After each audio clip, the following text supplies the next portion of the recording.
faites-vous? Personne ne peut sauver cette ville. Cette ville est hantée. Je croyais que je perdais la tête. Rentrez! Maintenant! C'est en train de se produire. Ça ne s'arrêtera pas.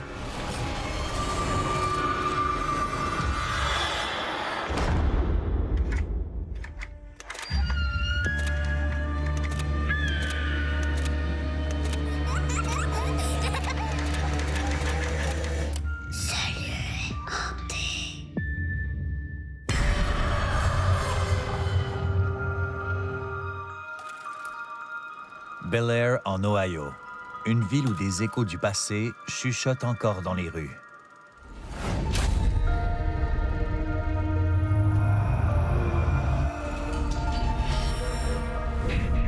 Un lieu où la bibliothécaire et historienne Brittany Schluter a vécu toute sa vie. Bel Air est un village historique. Il est situé le long de la rivière Ohio et au pied des Appalaches. Il y a de belles collines luxuriantes. La rivière est une source constante d'eau courante et de vie. Mais sous cette surface paisible se cache une sinistre vérité. Bel Air est situé au-dessus d'une convergence énergétique paranormale connue sous le nom de ligne tellurique. Il s'agit de lignes quasi surnaturelles et mystiques qui ont tendance à relier des monuments historiques et des sites de civilisations anciennes. On croit que les pyramides de Gizeh et le Machu Picchu auraient été construits en tenant compte de ce réseau de lignes énergétiques. Elles sont comme des connecteurs spirituels. Et quand on perturbe ces sites d'alignement, on peut parfois ouvrir un vortex spirituel. Selon moi, c'est ce qui se produit peut-être à Bel Air.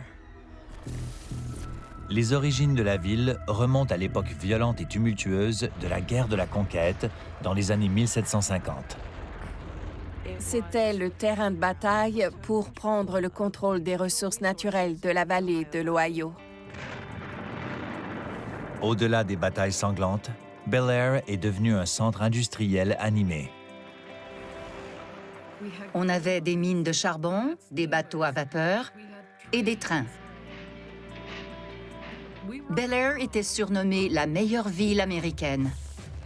Et avec raison, parce que plusieurs personnes venaient ici pour élever leurs enfants. C'était un bel endroit pour vivre. Puis, ça a été la descente aux enfers. À la fin du 20e siècle, ravagée par des catastrophes dans les mines de charbon et l'effondrement économique, la ville était dévastée. Les gens déménageaient. C'est devenu une ville fantôme. Et quand on parle aux résidents, il est effroyablement clair que des fantômes errent dans les rues de Bel Air. Il y a eu beaucoup de chaos et de douleur dans cette ville. Bel Air est hanté.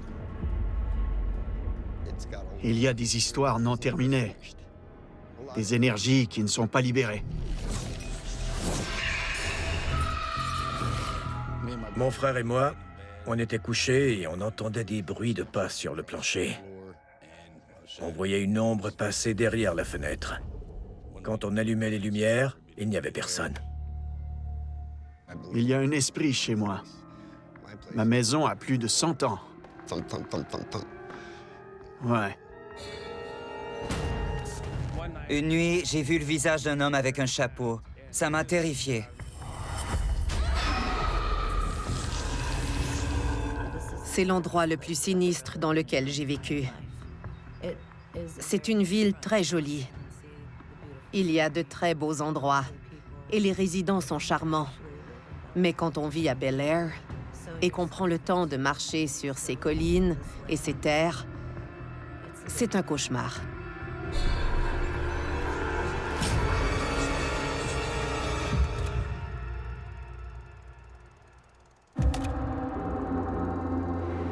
À la lisière de la ville se trouve une grande demeure, celle de Kristen Lee. Elle lui appartient depuis 2005, après que des inondations ont détruit son ancienne maison. On a été affecté par 2 crues soudaines. J'ai travaillé sans arrêt pour essayer de maintenir une stabilité financière. Cette maison était sur une liste de propriétés saisies. En arrivant sous le porche, je me suis tout de suite dirigée vers la baie vitrée. Je pouvais voir à l'intérieur. Et j'ai commencé à rêver un peu. J'ai imaginé de quelle façon on vivrait entre ces 4 murs. Et c'est comme ça que je la voyais. Un foyer où on serait heureux et où on rebâtirait nos vies. La maison a été bâtie en 1904 par le magnat du charbon Jacob Hetherington. Kristen y a emménagé avec ses 2 enfants et son petit ami, ne sachant pas qu'elle était au-dessus d'une ligne tellurique et que des énergies sombres s'y cachaient. Cette résidence était un cadeau de Jacob Hetherington à sa petite-fille. Mais elle est devenue une passerelle entre les 2 mondes.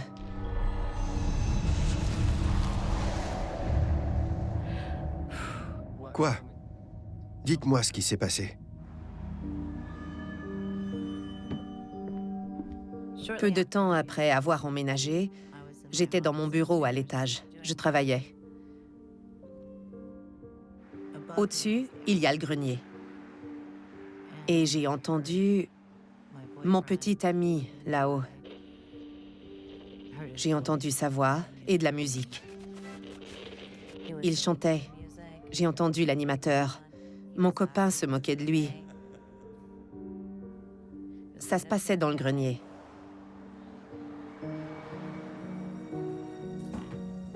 Puis j'ai décidé de me lever. J'ai descendu ces marches.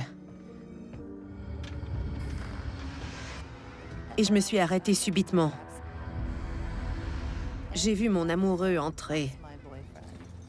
Il était avec un ami. Il a continué son chemin. Je suis restée figée. Ça n'avait pas de sens. J'étais certaine qu'il était là-haut. Je l'avais entendu.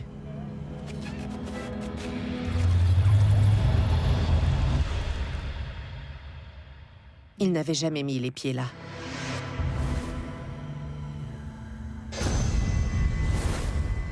Les esprits sont capables de manipuler ce qu'ils veulent. Ils peuvent changer de voie et se métamorphoser pour aller où ils veulent. Il y a quelque chose dans la résidence qui essaie de semer la confusion. Et c'est terrifiant parce qu'on ne sait jamais à quoi on a affaire. Qu'est-ce qu'il y a là-haut? Qu'est-ce qui se passe?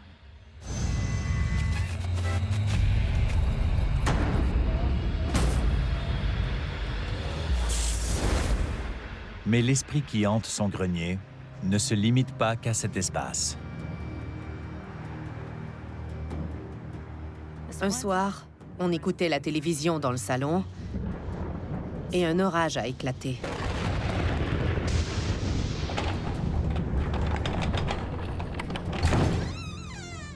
On était effrayés. Des portes claquaient.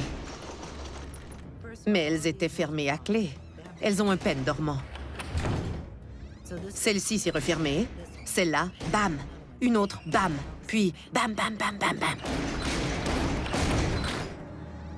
Ce n'était pas le vent de la tempête. C'était l'énergie de celle-ci qui créait le chaos à l'intérieur.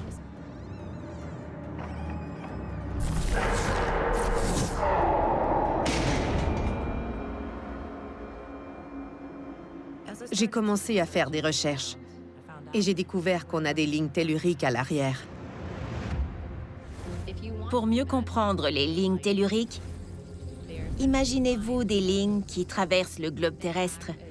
Elles sont comme des courants d'énergie, mais elles sont aussi dotées d'une énergie spirituelle.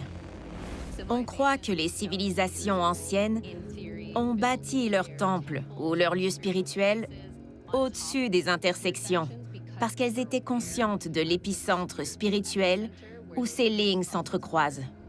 On pense que certains sites comme Stonehenge et Chichen Itza sont situés sur des lignes telluriques. Et cette résidence de Bel Air serait également aux abords de l'une d'elles. C'est une grille pyramidale des différentes lignes telluriques qui sortent précisément du triangle des Bermudes. C'est le point important en ce qui concerne la côte est des États-Unis. Le cercle est le champ énergétique de cette ligne tellurique, ce qui serait une très forte énergie. Ça, c'est le cercle, et ma maison est là. Et c'est directement lié. Cette région est comme une bouteille d'énergie surnaturelle sur le point d'exploser. Et quand votre demeure est située sur une ligne tellurique, elle devient une cible.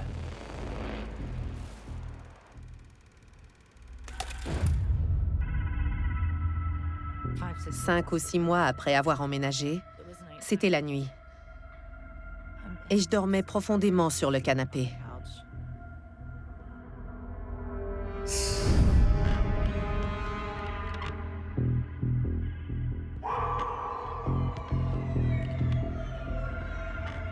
J'ai senti le coussin s'affaisser.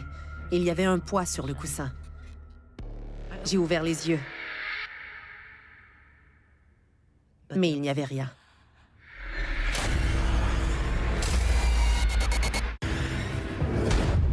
Au cœur de la nuit, Kristen se retrouve face à un esprit terrifiant, la laissant figée de peur. J'avais devant moi le visage d'un homme.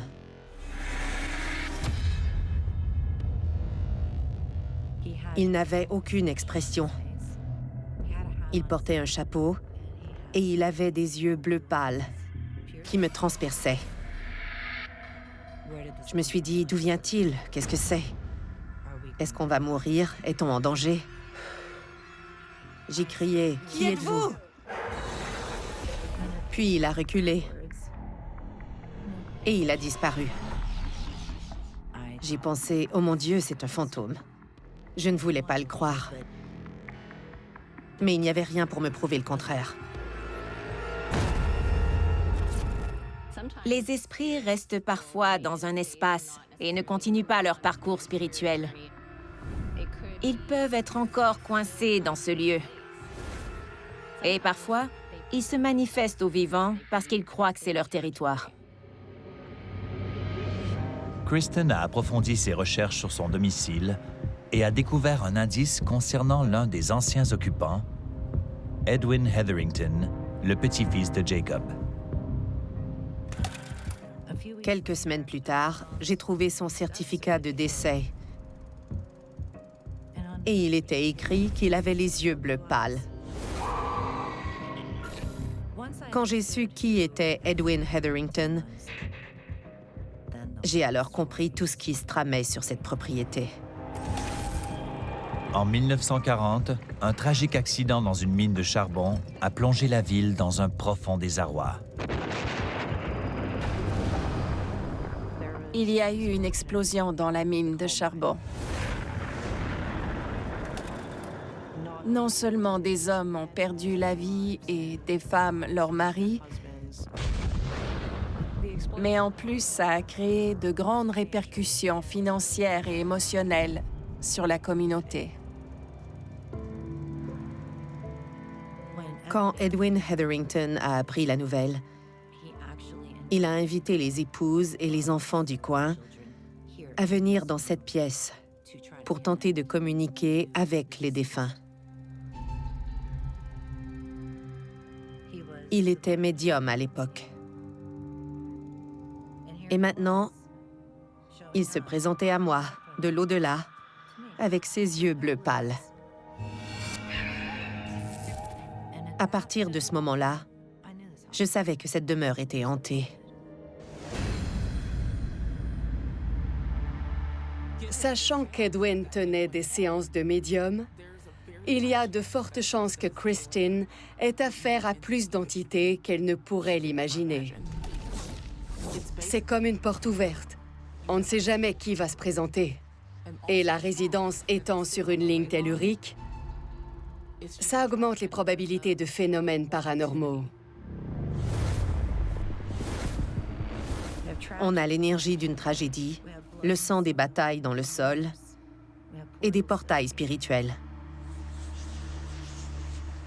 Il y a des esprits qui viennent ici constamment. Je ne m'attendais pas à tout ça. Mais je ne savais pas que ces choses existaient. Mais elle apprend que les phénomènes paranormaux existent bel et bien, et elle est sur le point de découvrir leur pouvoir terrifiant.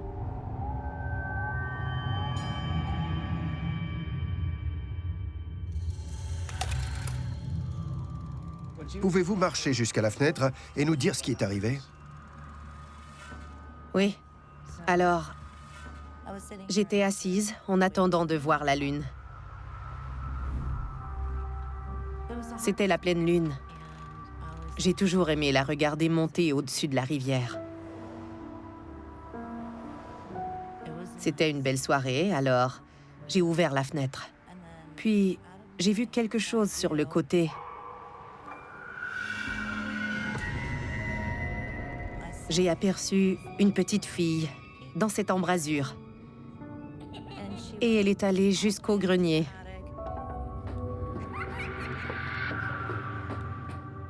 Je l'ai entendue rire, puis plus rien. Elle avait une chevelure blonde. Elle avait 4 ou 5 ans et une robe blanche. Elle est montée et elle a rigolé. J'étais complètement sous le choc.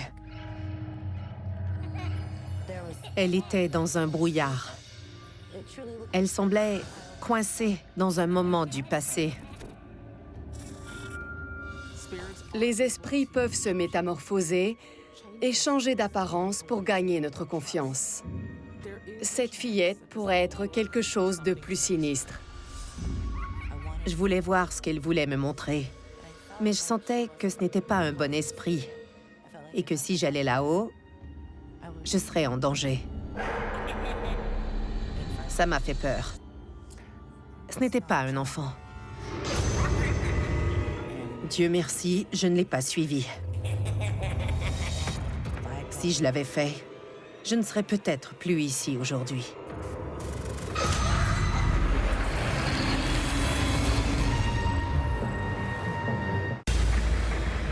La demeure de Kristen est située sur une ligne tellurique et la fillette qui la hante a de sinistres intentions.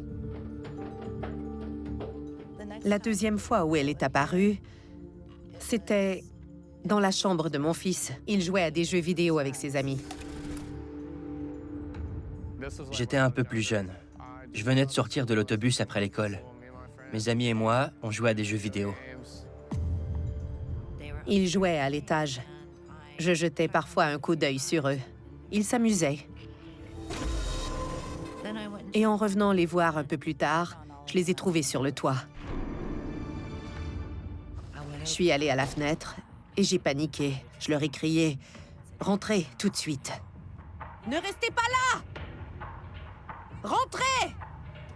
Je leur ai tendu la main et j'ai dit « Qu'est-ce que vous faites? Pourquoi êtes-vous là? Vous allez vous tuer !»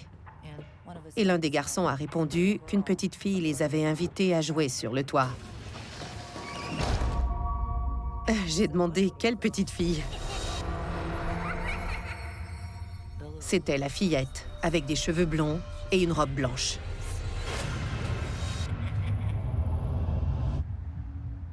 Elle était là-haut, près de cette fenêtre.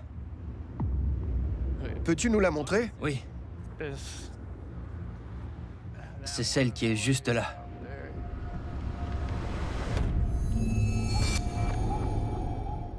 Puis j'ai compris que cet esprit ou cette entité essayait de faire du mal aux jeunes.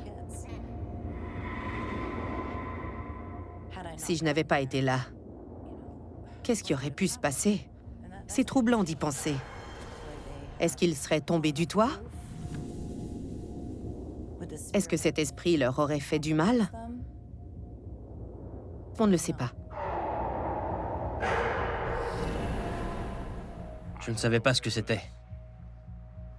Ma mère avait peur. Je comprends pourquoi. J'en serais mort, vous comprenez? Elle était très inquiète. J'étais furieuse, parce que ça allait trop loin. Cette maison n'avait pas réussi à me convaincre d'aller dans le grenier pour jouer avec la fillette. Et elle allait s'en prendre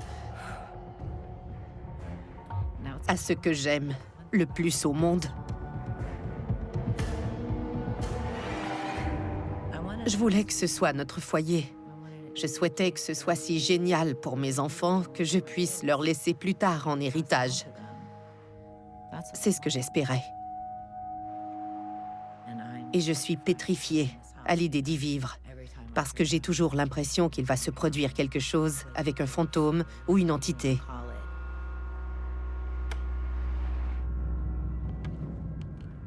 J'étais en colère, j'étais furieuse. Je voulais me venger contre ce qu'il y avait dans cette maison. Déterminée à se battre, elle fait venir des spécialistes du paranormal pour communiquer avec les esprits. Et dans le sous-sol, elle vit le moment le plus terrifiant de sa vie.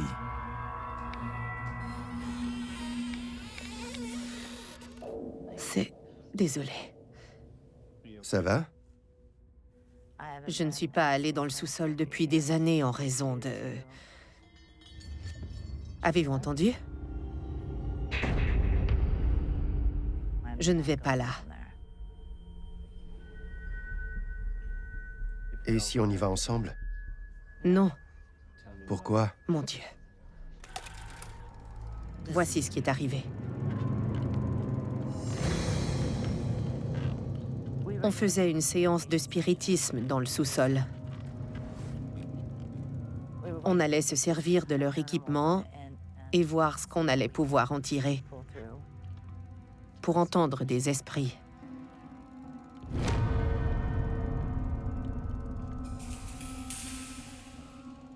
On essayait de communiquer avec eux. Et j'ai vu une ombre sombre. Elle était chargée d'électricité statique. Elle montait sur les murs. Et tout a changé. J'étais comme dans une pièce noire. Je ne pouvais pas voir. J'avais perdu tous mes sens. J'ai senti quelqu'un mettre quelque chose dans mon dos. Je ne pouvais pas bouger. J'étais paralysée. C'était une attaque spirituelle. On m'attachait. On était en danger. On avait peur. On devait sortir de la maison.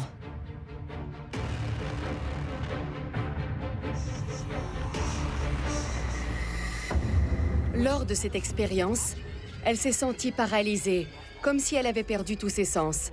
Ces captures spirituelles sont comme l'énergie des vampires. L'esprit s'attache à nous, à notre aura, à notre âme. C'est l'une des choses les plus terrifiantes que l'on puisse vivre. Je n'y vais pas. Andrew, peux-tu descendre? Ouais.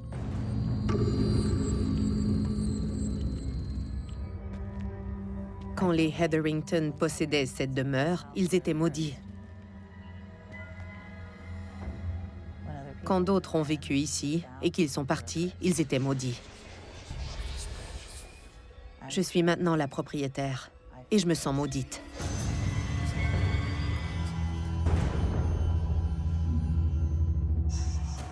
Ce n'est pas une bonne idée qu'il y ait quelqu'un dans le sous-sol en ce moment.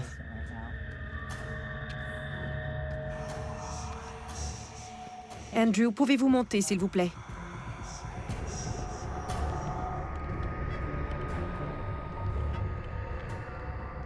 Est-ce que ça va? J'ai l'impression que le plancher bouge. Oui, ça arrive. Et des gens ont vomi sur le balcon après avoir vu des choses comme ça. On a besoin de faire une pause. Il faut qu'on aille à l'extérieur.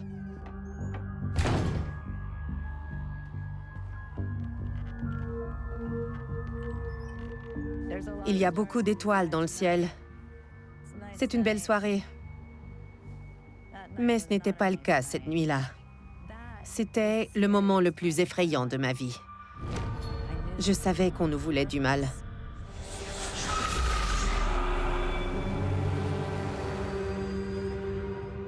Combien de preuves faut-il à quelqu'un pour qu'il comprenne que sa résidence est hantée? Pourquoi est-ce que j'étais aussi entêtée? Pourquoi je ne voulais pas le croire? Parce que c'était un rêve brisé.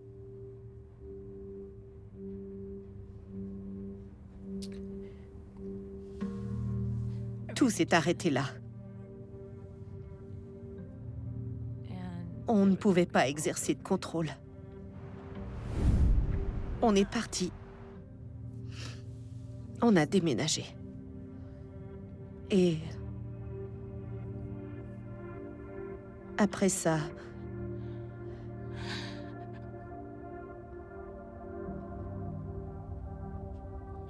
je crois qu'on a vécu dans 9 ou 10 maisons. On ne se sentait jamais chez nous. Ça va maintenant, c'est réglé. Mais ça nous a pris 10 ans pour nous en remettre. Vous pouvez partir, mais cette maison aura toujours une emprise sur vous.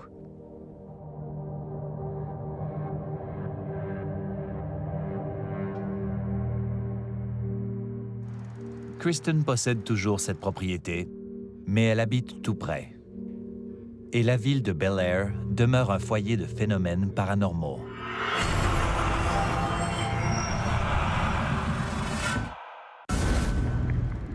Située près de la berge de la rivière Ohio, Bel Air se retrouve au milieu d'un phénomène surnaturel inhabituel.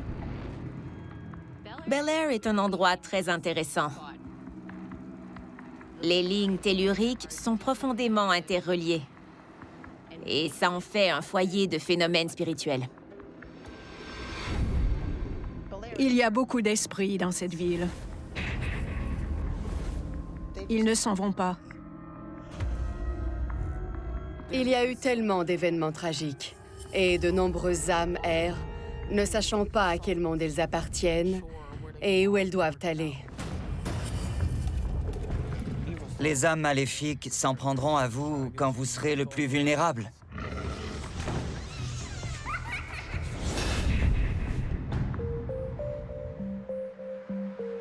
Et un peu plus loin sur la ligne tellurique de la demeure de Kristen, d'autres esprits se cachent dans les ombres de l'un des plus anciens magasins de la ville. Je m'appelle Cindy. Je suis née et j'ai grandi à Bel Air, en Ohio. C'est le magasin de ma famille, The Barn Furniture, et on l'a depuis 3 générations.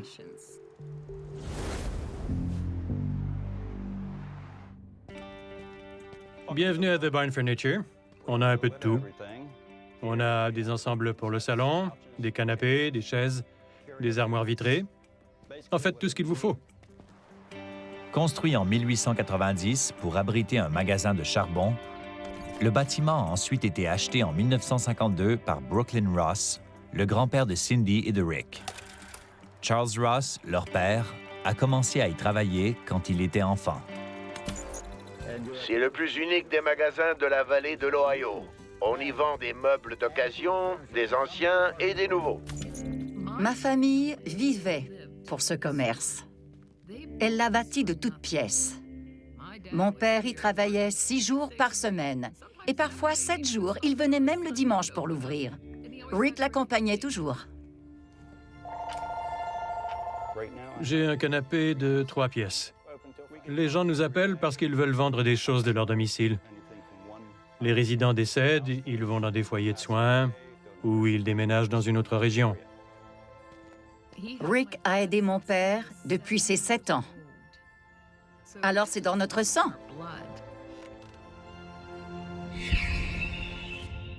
Je lui donne un coup de main depuis 2 ans.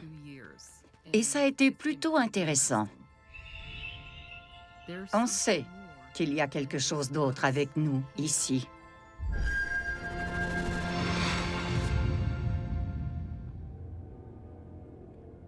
Il m'est arrivé de marcher dans le magasin et tout était normal. Puis, soudainement, les lumières vacillaient. On ne manquait pas d'électricité, mais les lumières s'éteignaient et se rallumaient.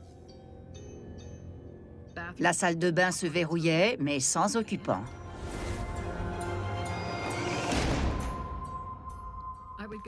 Je retournais dans ce que j'appelle l'aile du magasin Et je voyais les petites étiquettes de prix qui bougeaient. Mais je n'étais pas passé près d'elles pour créer de courant d'air. Il n'y avait pas de raison que ces étiquettes bougent. C'était étrange. Et j'en avais vraiment la chair de poule. Quelque chose clochait. Puis, les choses sont devenues sérieuses. Au début, les esprits ne faisaient que s'amuser avec elle. Mais les choses allaient devenir plus effrayantes. Et un jour, je suis allée à la maison de Ross. Ça fait partie du magasin. On est reliés par une porte.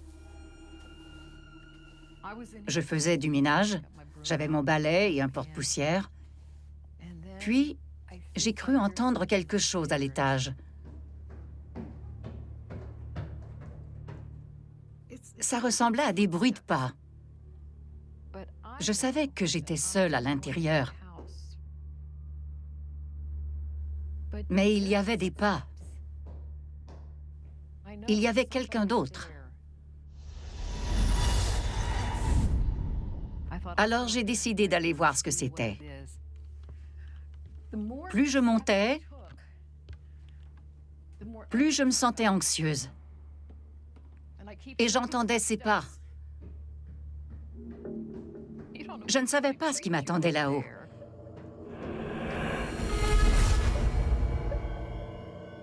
Et puis,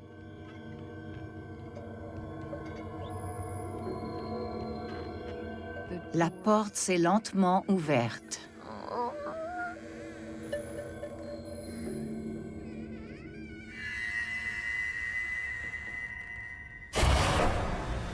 J'étais terrifiée.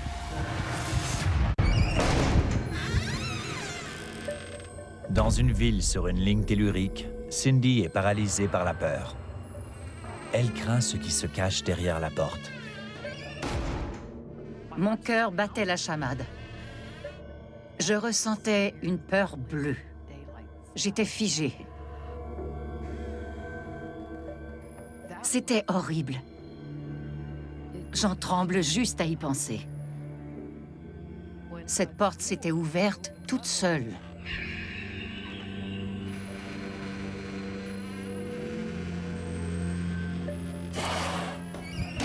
Je sentais que je n'avais pas le contrôle. Pas du tout. Je ne l'oublierai jamais. Jamais. Si ce n'était que des bruits de pas, j'aurais pensé à une énergie résiduelle. Mais la porte s'est aussi ouverte. Alors je crois qu'il s'agissait d'entités intelligentes. Elle lui faisait savoir qu'elles étaient là avec elle.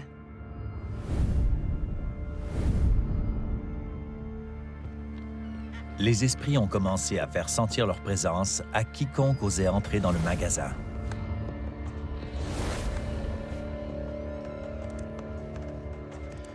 J'avais une cliente qui était ici. Elle regardait des meubles et elle était près des marches. Elle a vu un homme monter l'escalier. Cet escalier-ci.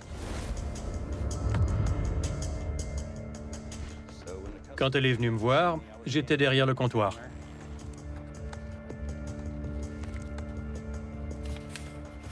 Elle a descendu les marches et elle m'a demandé... Bonjour, y avait-il quelqu'un là-haut? Je lui ai dit qu'elle était seule. J'aurais juré avoir vu quelqu'un. Elle a regardé la photo et a dit « J'ai vu cet homme monter l'escalier. » C'est lui que j'ai vu. Elle a dit « C'était lui, votre grand-père. » J'étais sous le choc en entendant ça. Ce serait logique que des gens voient cet homme s'il s'est donné corps et âme à ce magasin. De l'au-delà, il pourrait avoir envie d'être à cet endroit et de garder des liens.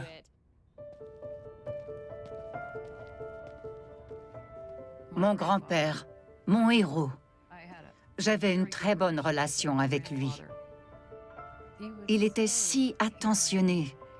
Il voulait qu'on lui rende visite et on regardait de vieilles émissions avec lui. Et il adorait quand on lui chantait des chansons. Il était tellement gentil. Il me manque. Oui. Il me manque.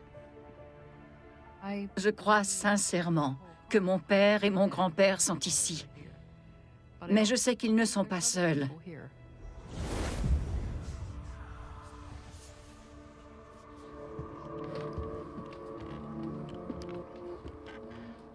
Il m'est arrivé quelque chose ici. Je sortais par la porte qui est là. Elle mène à la maison.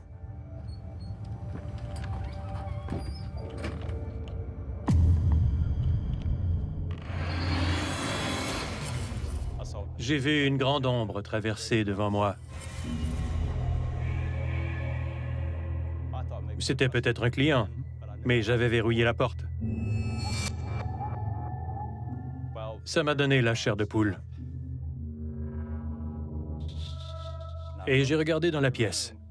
Il n'y avait personne.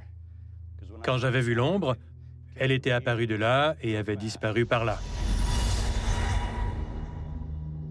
J'ai eu froid. J'ai eu peur. Alors je suis descendu. J'ai vérifié la porte. Elle était verrouillée. J'en avais assez vu. Je suis parti. Rick est une personne vraiment terre-à-terre. Il ne ment pas.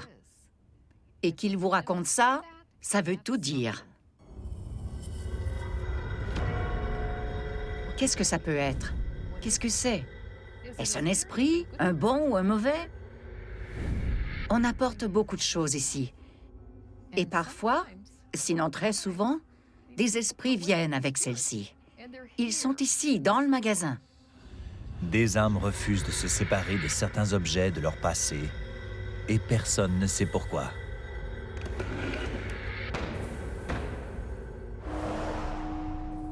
Je vais dans plusieurs habitations. Des clients me disent parfois, en particulier après que quelqu'un est mort, « Ne soyez pas surpris si monsieur ou madame est encore attaché à ce que vous prenez. »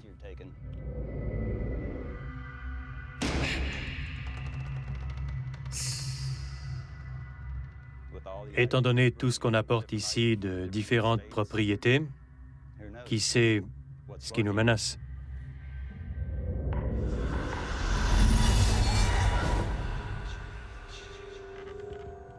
On va se rendre au 2e étage du magasin que je déteste.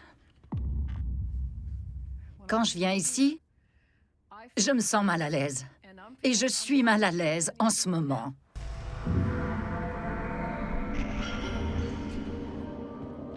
Je me souviens d'avoir attendu la venue d'un client. Il était tard dans la soirée. J'ai commencé à ressentir une certaine lourdeur. Et j'avais l'impression d'être entourée de personnes. De nombreuses personnes. Et elles s'approchaient de plus en plus. Et je me sentais tellement mal à l'aise. Plusieurs entités m'encerclaient. Elles étaient tout près de moi.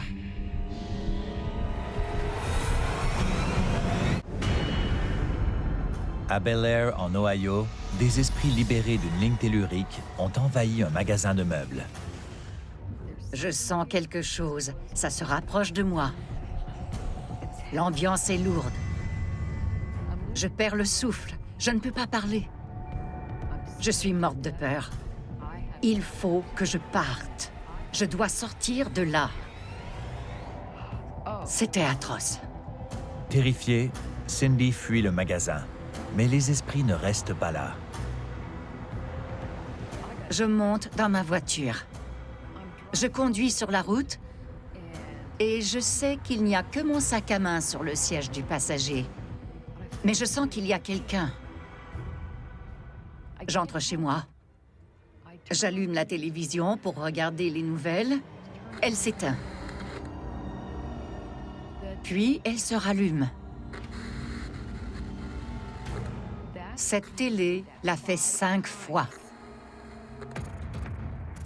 J'avais vraiment une peur bleue.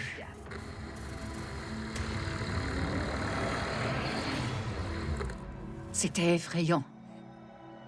Ce n'était pas du tout un bon sentiment. Et c'est la vérité. Il se peut très bien qu'il y ait plusieurs esprits dans le magasin, autour de lui ou dans la ville. Et il pourrait peut-être aussi suivre Cindy jusque chez elle. Je crois que tout le monde a de l'intuition. On est tous sensibles à l'énergie, mais ce qu'elle a vécu est très intense. Ça pourrait être lié aux lignes telluriques de Bel Air, qui sont comme des conduits d'énergie. Et cette énergie sombre va faire vivre à Cindy la nuit la plus horrifiante de sa vie. Un autre jour, j'ai vécu l'expérience la plus effrayante à ce jour. J'étais ici. Ma sœur nous rendait visite. Je lui montrais une pièce à l'étage. Et ça m'ébranle encore juste d'y penser. On entend un grand bruit en bas. Je dis qu'on doit aller voir ce qui est tombé. Alors on sort. On vient par ici. Sharon est devant moi et dès que j'arrive ici, je vois un visage. Juste là, on s'est regardé. Je suis ici, n'est-ce pas? Parce que je tourne. Je vais en bas pour voir ce qui est tombé et il y a un visage, juste là. Son visage était solennel, long et tiré. C'était un homme d'un certain âge. Il avait l'air mort. Avez-vous déjà vu une personne qui est morte et qui a les yeux ouverts? Non. Bon, moi, oui. Le regard est vide parce qu'elle est partie. On est face à la mort. Je ne me souviens pas d'avoir vu de corps. On ne connaît ni cet homme, ni ses intentions. Ça nous a fait si peur qu'on est parti très vite. Je sens que mon cœur bat vite en ce moment parce que je vous raconte cette histoire et que je la revis. C'est le genre d'expérience qu'on ne peut jamais oublier. Parfois, les esprits ne révèlent que les côtés les plus terrifiants d'eux-mêmes, afin de pouvoir faire peur à quelqu'un. Et il se peut aussi que Cindy puisse voir un souvenir du passé. Un peu comme si un film jouait et qu'elle arrivait à un moment particulier qui s'est passé à cet endroit. Ce serait donc une façon pour l'esprit d'attirer son attention.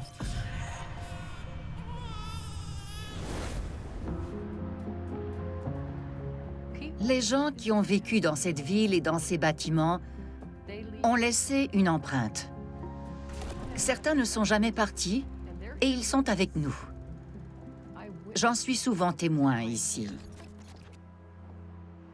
Étant donné tous ces phénomènes paranormaux dans le magasin et sa situation dans la ville de Bel Air, il semblerait que Cindy et Rick doivent trouver une façon de cohabiter avec ces esprits, parce que ces derniers ne partiront pas de sitôt. Cindy et Rick ont accepté de vivre avec les esprits parce que lorsqu'on habite au-dessus d'une ligne tellurique, on ne peut rien y faire.